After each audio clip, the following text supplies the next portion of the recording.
तुम्हाला माहित आहे का मराठी नाटकाची सुरुवात कधी आणि कशी झाली? सीता स्वयंवर या संगीत नाटकाला मराठीतले पहिले नाटक मानले जाते. असं म्हटलं जातं की कर्नाटकातील यक्षगान या लोकनाट्य प्रकाराचा प्रभाव विष्णुदास भावे यांच्यावर पडला.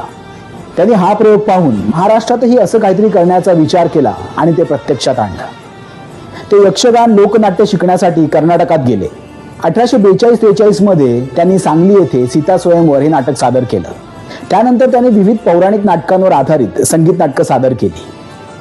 संगीत सीता स्वयंवर या नाटकाचा पहिला प्रयोग झाला, पण त्यांनी त्याची लिखित पटकथा तयार केली नव्हती.